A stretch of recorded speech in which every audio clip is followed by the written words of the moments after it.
This is Marcus Whitney's audio universe. Like, you gotta do the work. You gotta show up and just do the work.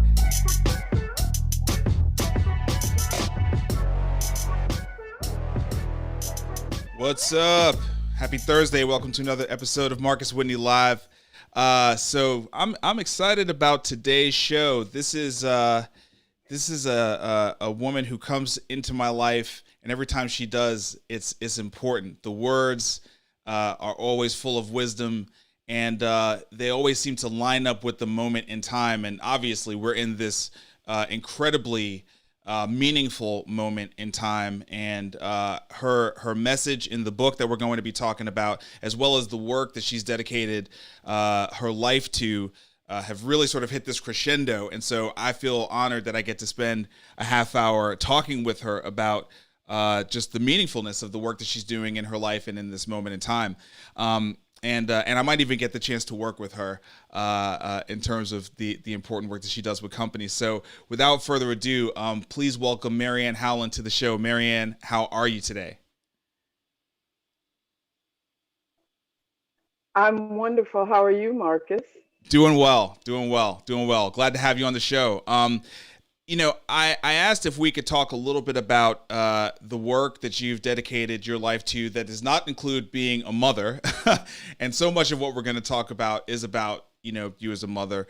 But I want to talk about the work that you've dedicated your life to around diversity, equity, and inclusion. Can you just talk about your background in that space and the meaningfulness of that work today? Yeah, well, so ironically, oh my gosh, all my bells and whistles are going off for some reason. Oh, okay. Do you hear that? No, I don't hear any of it. Oh, great. Okay. Yeah. So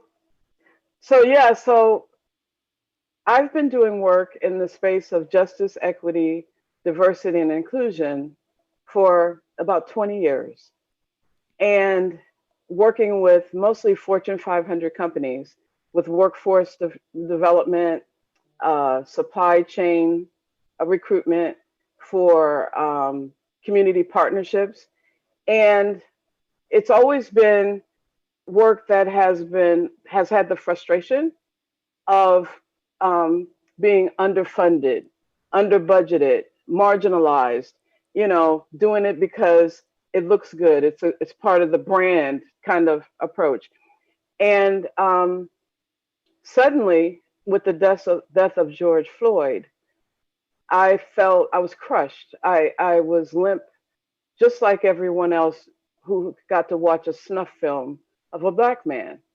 And I thought that everything that I had ever done in all these years was a waste of time, useless, if this is where we're at. Mm-hmm. And then suddenly, I had the opportunity to receive a bevy of phone calls from people that I have worked with over the years, mostly white men, who called to check in on me. And through that journey, all of a sudden I felt validated. I felt as though, wait a minute, for the first time, everything I'd done was extremely relevant. For the first time, there was this real, energy around people understanding the significance of this work, not only because of the importance of racial equity, but also began to recognize the impact on the economy. Mm-hmm. That the economy, COVID-19, as we all know, ripped the Band-Aid off of a number of crises within crises. Right. And so now we're at the point where the true work can get done. And so, yeah. Well, I just wanted to say how happy I am for you that after putting in so many years of work, and sometimes I have to just say this. It's like if you're a person of color, if you're a Black person in America who has had a level of success, and you have white colleagues, when the George Floyd thing happened, I was getting calls too. And, and some of what I had to sort of say in those calls was, hey, you need to know, like, I don't know diversity, equity, and inclusion. Like, that's a That's a discipline. That's a specialty. And just because like I'm black doesn't mean I actually like understand how to do that work. You know what I mean? It means I know what it means to be black in America, but but that's not the same as like, you know, being able to really help you in this work you're trying to do, right? Or this work that you now recognize that you need to do. And so, you know, for you and you know, for you, but I know you also know this, for you and for all your colleagues who have been doing this work, you know, this mission oriented work. I'm glad that it is starting to come to you now, as opposed to you having to sort of claw for it. You know what I mean? Yes, yes, absolutely. It got to the point where I had to make a judgment call, because in so many cases we had to come in trying to educate people on why this is important and why it impacts your bottom line.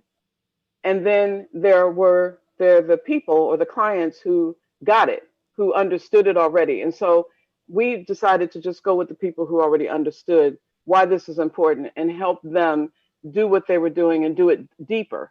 And that led to, so from IBIS Communications, working with companies on the, you know, branding, marketing, communicating, connecting, Global Diversity Leadership Exchange evolved out of that work, helping companies who were already in this work have peer conversations about how to do it better, and how, what I call it, not just best practices, but breakthroughs, and go deeper. And as the world became, as the business growth strategy was a global strategy, and all the clients that I were working with HR directors and marketing directors and CSR professionals suddenly got a G in front of their title, right? Yeah. And they were deer in headlights, like, oh my God, global, what does that mean? Right. And couldn't learn that they couldn't just necessarily export the DNA of their, whatever their Jedi mission was internally, abroad.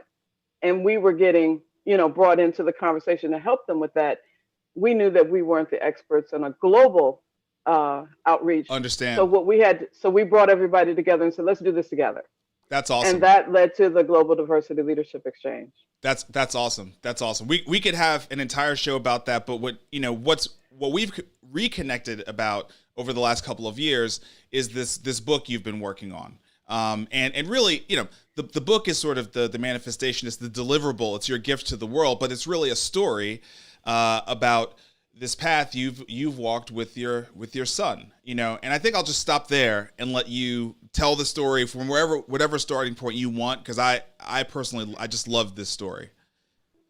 Yeah, so Warrior Rising, How 4 Men Helped a Boy on His Journey to Manhood, is a heart book. And it's a personal memoir about the story of raising my son as a single mom, and a son with a disability, who's also an African-American boy.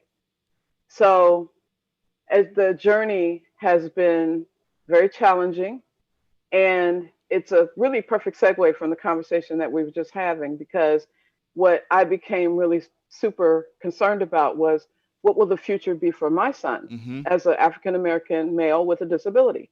You know, the odds are just stacked so against him. Yeah. And because of the first 12 years of his life, were just immersed in dealing with the medical challenges. So I was a mother, an advocate, a nurse, a therapist, a teacher, everything. But I realized when he was about to turn 13, that all important year when boys are just, you know, becoming young men, that I could no longer really do it alone. That he really needed men in his life to help him through the part of understanding who he was, and to develop that sense of confidence and self-esteem and pride and all those things that are really so important about being a man. And his father was not active in his life. So I thought for his 13th birthday, which are always huge birthdays. I mean, yes. He's a miracle, so his parties reflect that. Okay, so he's known for the big birthday party. Okay.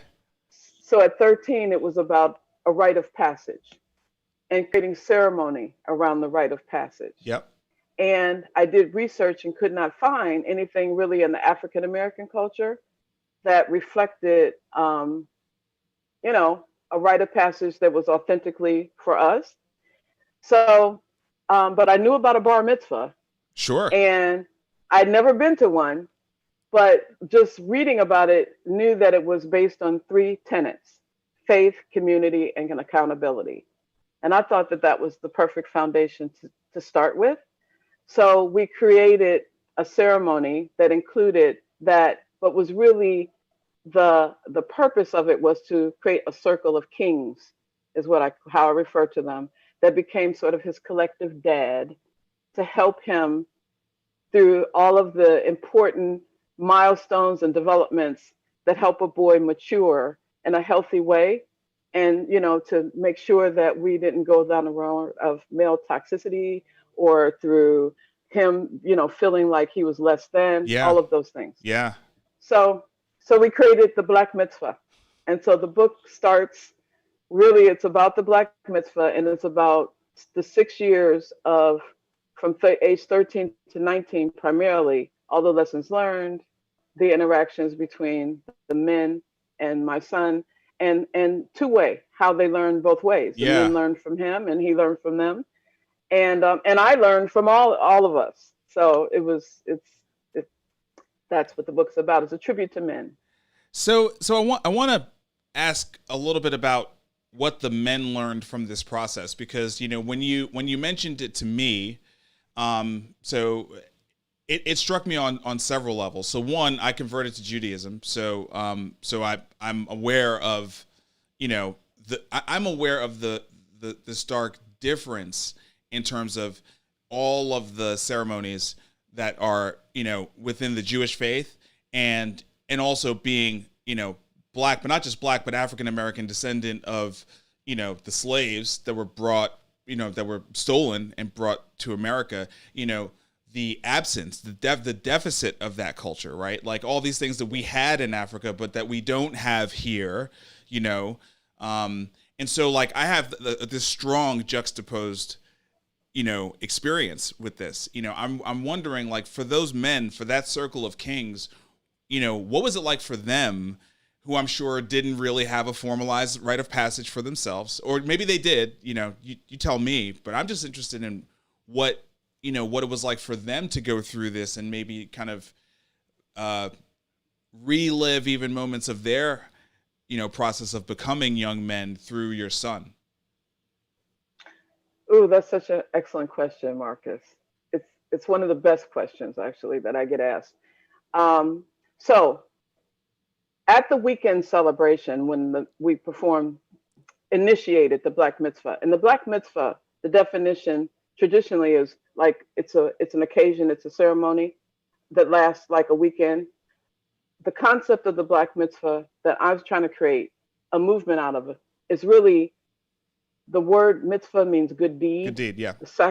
And in this case, the deed is sacrosanct because my son has a disability, and these four men who stepped up to do this, for them, the learning experience was one, for all of them said yes really quickly, which was shocking, because my son comes with instructions. He's got cerebral palsy, Okay.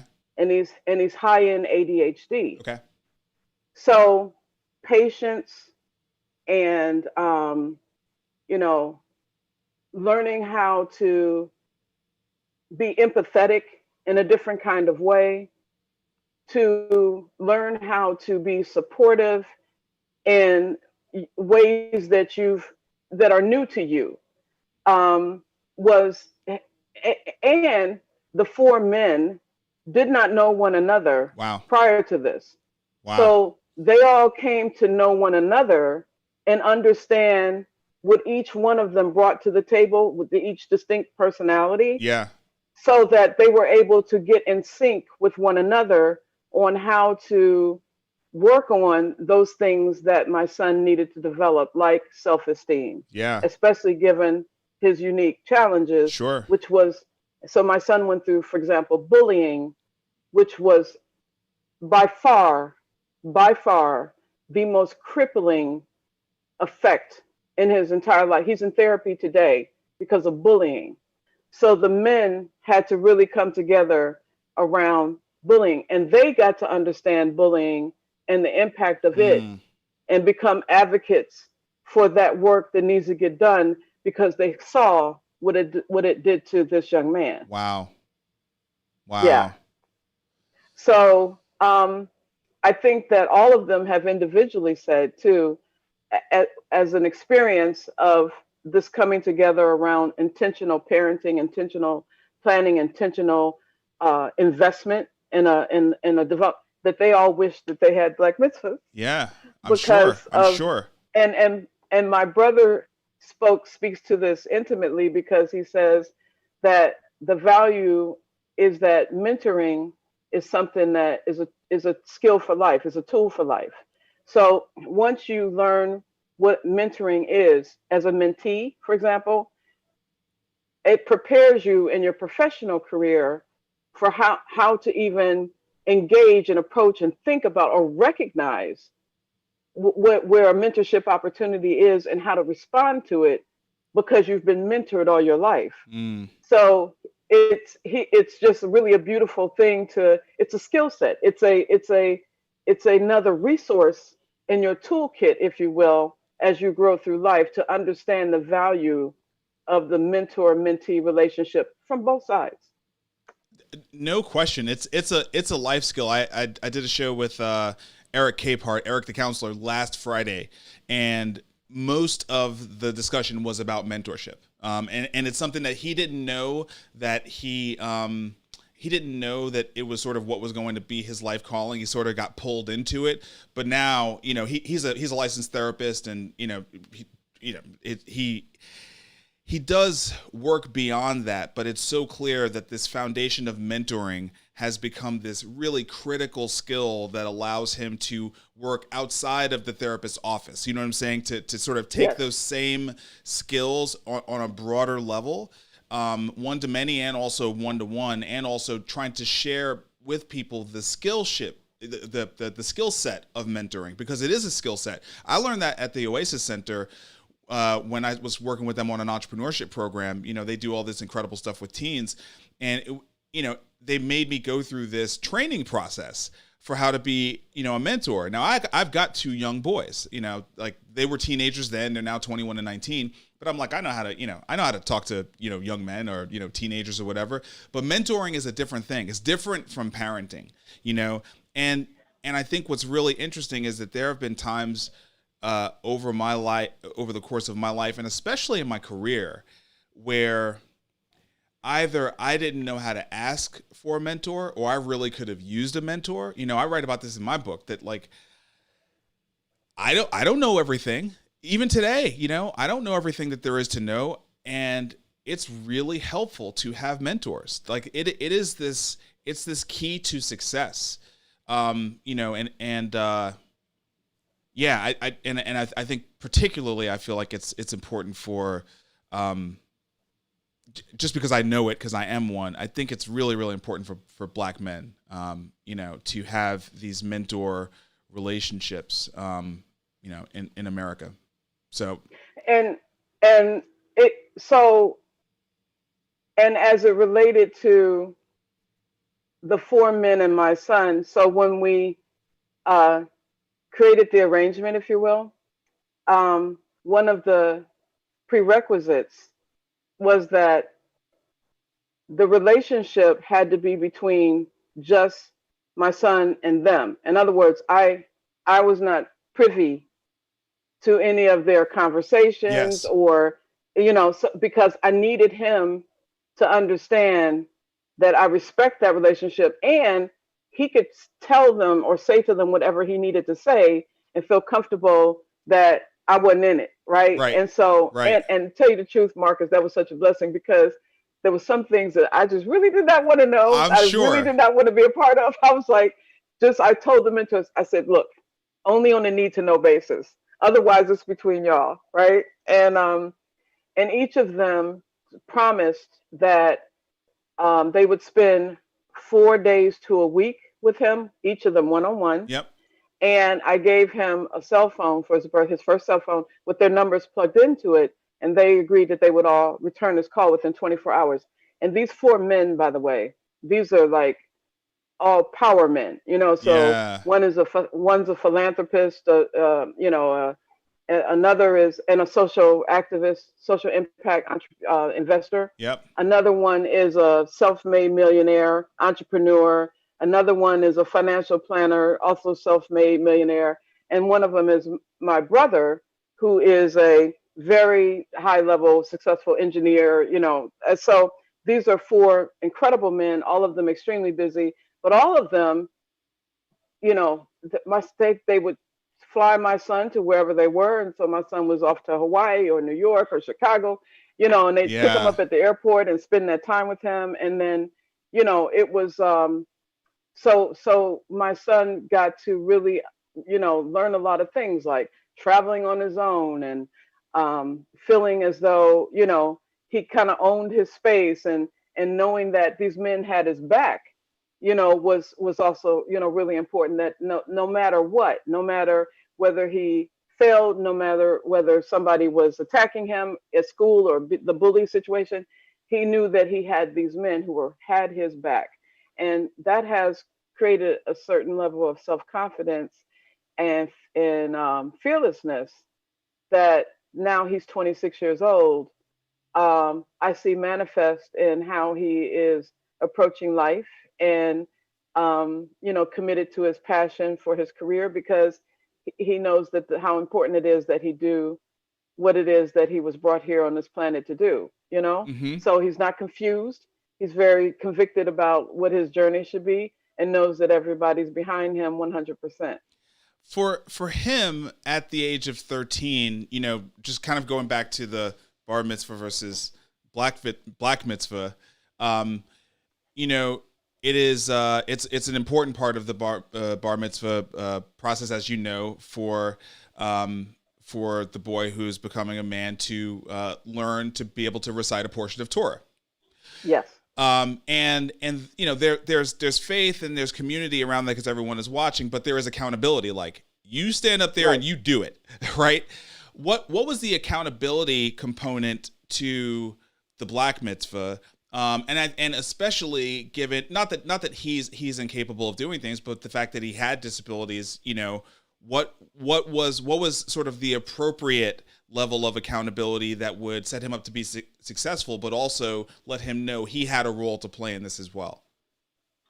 Oh, excellent question. So he is, first of all, my son may have a disability. It's more physical and slightly neurological, because ADHD is ADHD, but that's pretty common. Yep. But he's also, he's very genius. He's a storyteller. That's his gift. Okay. So he's a creative type. Yep. So, but for his preparation, if you will, for the day of his black mitzvah, so of course we're not Jewish, so Torah is not our. Yep. So we use the Bible. Yep. So my son had started reading the Bible early on, page by page, like a book. Like, that's how he approached it. He loved the begat stuff. That was kind of like poetic to him, right? Yeah. Right. So we challenged him to choose a Bible verse, passage, whatever he felt appropriate, and that was going to be his reading for the actual ceremony. My brother, one of his mentors, gave him an assignment to write an essay on what it is to be a man, and then when we selected the four mentors, he wrote each one of them individually. He wrote letters to them saying why he admired them and then what he expected to learn from them. And then he also helped with the sort of designing of it was a weekend of bonding activities. And so that was his preparation for that weekend celebration. Now, we made this up as we went, right? So the weekend celebration consisted of, there was a golf outing, and my son was the caddy. Nice. There was kind of a real men cook where the men went in and each one of them taught him their favorite, how men, they got some bragging rights, whatever. We always have two dishes that we can do, Right. And then there was boating. Nice. And so and the goal so me and the other like mothers and wives and so forth were kind of just supporting the whole experience in the background while they had their, there was also, of course, the video game, championship. There had to be that round. Right. So it was that was, so it was fun. The accountability was how he showed up on the day to read his verse and to talk about what that day meant to him, and then for the men to pour in. And you've seen this I went to my first bar mitzvah, by the way, this year. Oh, okay. Like 4 months ago. I had never been to one. Yeah. I boohoo. It's the most beautiful thing I've ever seen. Amazing. And I knew if every young boy, especially black boy, had a bar mitzvah, right, it would be transformational. I could not believe how incredible this is. So now, in fact, Black Mitzvah has become a movement. And so if you go to my webpage, blackmitzvah.org, what you'll see is this not just a book, it's a movement. And so we've had several people request, I want to do a Black Mitzvah for my son. So we have evolved that ceremony into a more formalized rite of passage that has, and even renaming it, we're going to rename to make it more relevant to our African history. Yeah. So it's our own. It was a segue. Yeah. Right. So that was a segue. And I didn't, but when he turned 13, I didn't realize how important this was. Yes. Until it was Jim Ed Norman, the former president of Warner Records, who said to me, "MaryAnne, you know what I do in my business? I hear beautiful songs, I produce them. You have written a beautiful song. It's a book. You need to write a book." And so it was really him that made me write this book. Wow. And then he conveyed to me how important this message was, because he's a father, and he told me he wished he had done it for his own son. And you know how beautiful, Jim Ed is and his family. So that was how the book came to be written. And this is what we hope that we will be able to support and generate and create enthusiasm for, and helping to raise healthy global citizens of the future. People who are, are fearless about their passion and have, self-respect and self-confidence and are just, ready to be warriors, right? We need warriors. So. That's amazing. And I'm glad you sort of beat me to it. I was about to ask you about what is next and the the movement aspect of it. Sort of in a moment like this, how are you going about the process? You've got the book, which is an incredible first step, right? And congratulations on successfully publishing it in Penguin, amazing, publisher. So clearly it was a beautiful song, but like, now that you've got the book and you've got the website, the process of building a movement like this, that is really a cultural and generational shift of a movement, something that will take decades to actually take root. I'm so interested in what is the mindset that you have in approaching something like that? It's one at a time. One at a time. And enjoy the journey. Yeah. So as I said, since this has begun, it's only been 5 months. I've had so many people who have sort of signed up for, I want to do one of these for my son or daughter. Right. And not just at 13. I've had people go, "Oh, my son's turning 15. He could use mentors." And because the whole idea is just really, it's the idea of mentorship. It's wrapping mentorship around your children. Yes. Who couldn't use that? Yes. So I still want mine, right? I still want my Black Mitzvah. Yeah.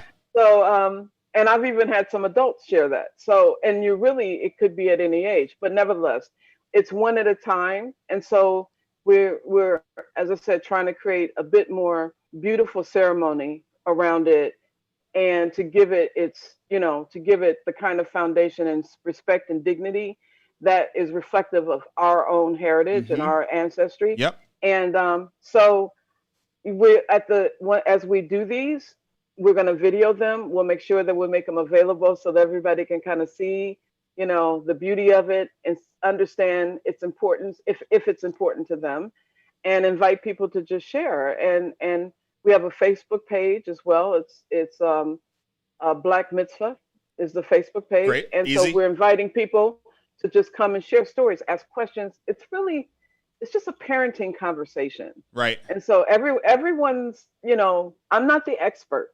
I'm just someone who tried something and it seemed to work, and I'm just, telling my story. And if people want to engage in it, I'm here to support that work. Well, I told you 30 minutes would go fast, and it has. But I love that we got to talk about the story of you and your son today. I think that so much of what we're all dealing with that we're not able to have open conversations with is the challenges of parenting in this time. And gosh, it feels like we need community, and we need structure, and we need support, and we need mentorship more now than ever. And so for so many reasons, it does feel like this idea is an idea that's time has like really, really arrived. It's such a weird thing, but it's just like your D&I business where, you never want to say, oh, you're benefiting from a pandemic or something like that. But, what it's really doing is this ushering in this moment of change. That's really what it is, right? It's just ushering in this moment of change, and all of your work just happens to beautifully line up with the change that we need in the world. So thank you for being a creator and sort of standing in there and doing the work so that when we needed it, the work was ready for us. Thank you. Yeah, that's beautifully said. And I think that what we're getting to know our kids better than ever right about now too, right? Amen. right. So now you can be really specific about what kind of mentoring he or she needs, right? That's right. So yeah, right. This is that moment when we are, and I think that Mother Nature sent us to our rooms so that we can think about what we've done and come out, and atone and fix it, right? So that's what's happening. That's how I choose to look at it. Everybody out there, please go follow MaryAnne, blackmitzvah.org, the book Warrior Rising. Go grab it. It is it's a fantastic read. Very, very important for this moment in time. I just want to thank MaryAnne for being here on the show with us. My book, Create and Orchestrate, is in stores now. Pick it up if you haven't already. The podcast, Marcus Whitney's Audio Universe, everywhere that you grab podcasts and listen to them. And you can follow me online everywhere at Marcus Whitney. And that is it. I will see you tomorrow for last episode of the week. Hope you're enjoying a beautiful day. And let's build a new normal, y'all. Peace. Thank you for tuning in to Marcus Whitney's Audio Universe.